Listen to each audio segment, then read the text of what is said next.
So if I can ask a question, please. This is my question. What do Judy Garland, Abraham Lincoln, Rabbi Nachman of Bratslav, Donny Osmond, Lady Gaga, and Jacob, our ancestor, have in common? We're going to answer that question. The answer is, of course, in the Torah, because the answer to everything is in the Torah. And here is how we're going to get there. Here is a scene from this week's Parsha. It follows the piece that Maya read. And this is what happens. Joseph then brought his father Jacob and presented him to Pharaoh, and Jacob greeted Pharaoh. Pharaoh asked Jacob, "How many are the years of your life?" And Jacob answered, "The years of my sojourn on earth are 130. Few and hard have been the years of my life, nor do they come up to the lifespans of my fathers during their sojourns." Then Jacob bade Pharaoh farewell and left Pharaoh's presence. Not what we would have expected. Because this is Jacob, who has just been reunited with his beloved son. That was the piece that Maya read. Who has just been brought to Egypt with the maximum of pomp and ceremony, who survived a 7-year famine without losing a single member of his close family to it. Jacob, who used his years with his uncle Laban to amass both wives and wealth. Jacob, who saw the vision of a ladder reaching up to heaven, and who was given a particular personal promise that God would protect him.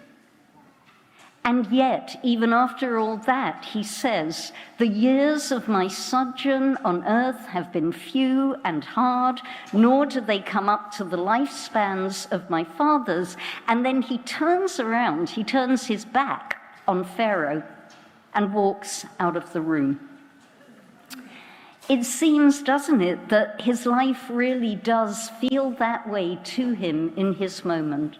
Something is stopping him from seeing any kind of nuance or recalling even a moment of happiness or blessing. Something is protecting him, standing in the way of him feeling joy at one of the peak moments of his life. And we have a word for that something. We call that something depression. And all of the people that I mentioned earlier, along with many, many others, famous or not, have suffered from depression. They're surprisingly unanimous about how it feels. Some people talk about a black hole, others about a wall of glass. Winston Churchill spoke of his black dog. Depression puts a barrier between you and everything and everybody around you.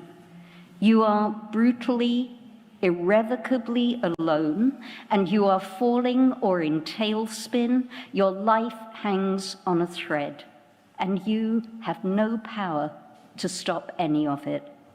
It is the cruelest of realities in which to exist, and from the inside, it feels as though it will never end. And it can manifest in physical symptoms too. Skin that feels like it's on fire, twitches, not sleeping, not eating, eating all the time, panic attacks. The list goes on and on. So Jacob's behavior makes more sense now. He cannot perceive goodness in that moment because all his receptors for joy are completely shut down. It's a miracle that he was able to get in front of Pharaoh at all. Perhaps it's not an accident that the Torah tells us that Joseph brought him, because otherwise Jacob might have stayed home. I mean, what was the point? What was it that prompted his condition? Maybe it was there from the start in the quiet man who liked to stay home. Or maybe it was triggered by extreme physical pain. Maybe Jacob's depression is the long-term heritage of his fight with that angel. Or maybe it's an emotional trigger. Depression is what happens to a human being when they feel forsaken by love.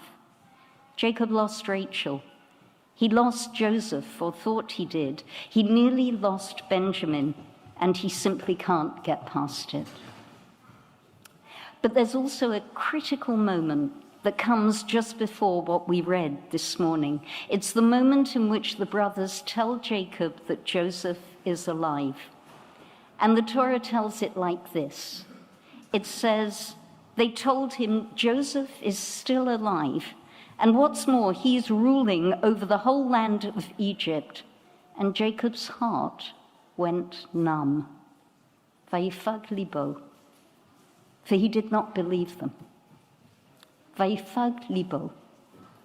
It's a unique phrase in Torah. It means both to fall silent and to dissolve. And Rashi teaches that Jacob's mind temporarily wouldn't take hold of the news, but Ramban teaches that Jacob's heart physically stopped. He fell down unconscious in front of the brothers. In that moment, he really died. So when Jacob comes before Pharaoh, he is quite literally a shadow of his former self. He's a wraith. Having felt death, it's all that he can see. The board on which he is playing out his life only has black squares on it now. But the story of Jacob does not end there. Next week, we find him on his deathbed for real this time, about to bless his grandsons, Ephraim and Manasseh. And he's going to say, the God in whose ways my father Abraham and Isaac walked, the God who has been my shepherd from my birth to this day, the angel who has redeemed me from harm, bless these boys. We find him in a state of renewed faith, certain that he is protected, certain that he is safe with his family restored and whole around him, and that numb heart, that broken heart, overflowing with gratitude. And the Torah doesn't tell us how he gets there, which is frustrating. We have to work it out for ourselves. So he might have rediscovered hope. I've been looking at the children in the room this morning. In the faces of his own growing grandchildren, he might once again have seen the endless possibilities that life presents. Maybe one of them came up to him on a bad day and offered him a candy. Maybe he allowed himself once more cautiously to admit that in the eyes of those children, he saw the possibility of a future. Or he might have connected to a different human being. There's a book by Andrew Solomons called The Noonday Demon. It's a master work on depression. And Solomons dedicates it to his father, writing on the frontispiece, "For my father who gave me life not once but twice." He describes how when he was in the depths of his depression, his father would assure him that it would pass and would cut up his food for him and would read to him from the books that he'd read to him when he was a child. And it's not such a leap to imagine the generations reversed. Joseph tucking Jacob into bed, Joseph keeping watch by his bedside until the morning. Or maybe it was an inside change. Rabbi Nachman of Bratslav knew this territory very, very well.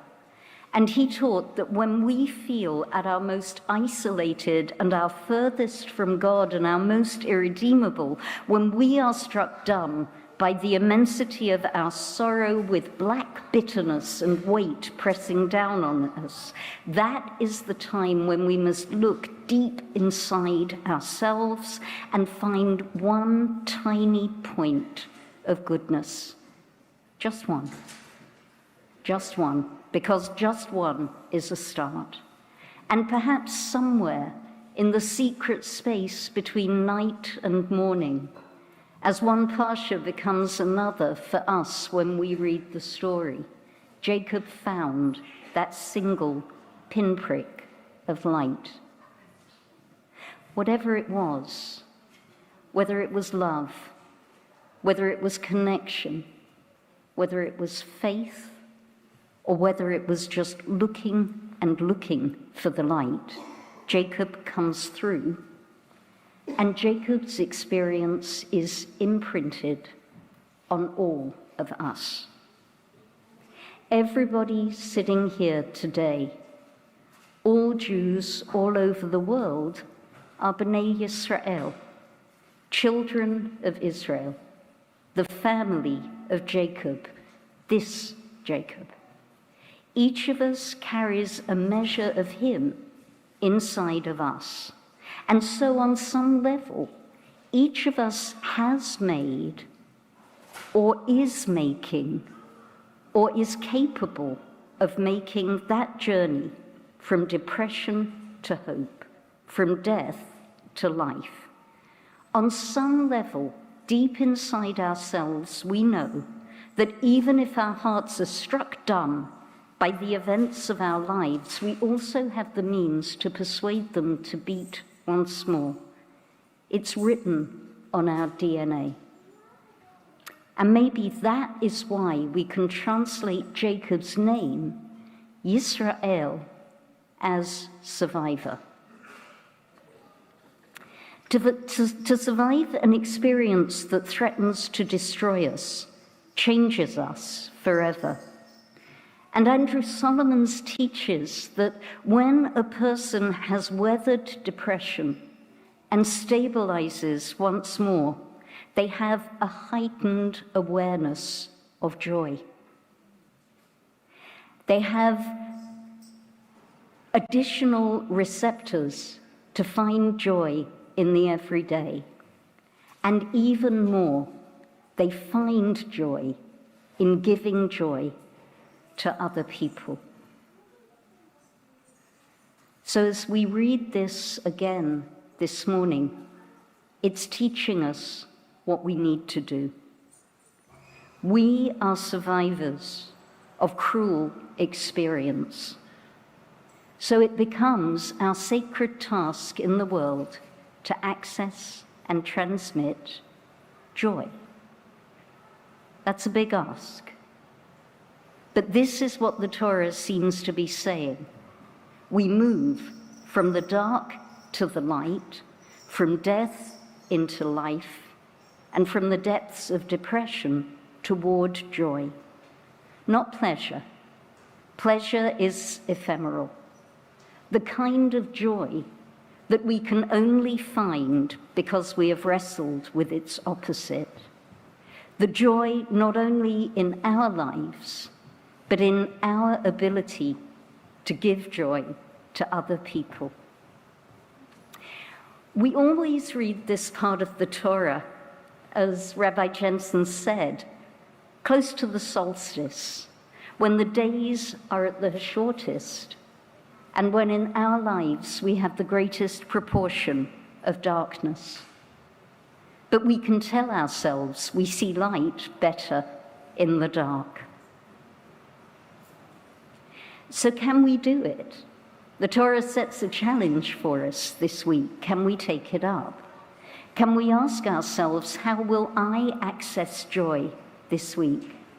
How will I transmit joy this week? How will I carry my message of survival out into the world for everyone who needs to hear it? We are Bnei Yisrael. Let's lift up our legacy, even with our pain, even with our wrestling, precisely because we know how precious a gift it is. Let us be ambassadors for joy. Shabbat Shalom.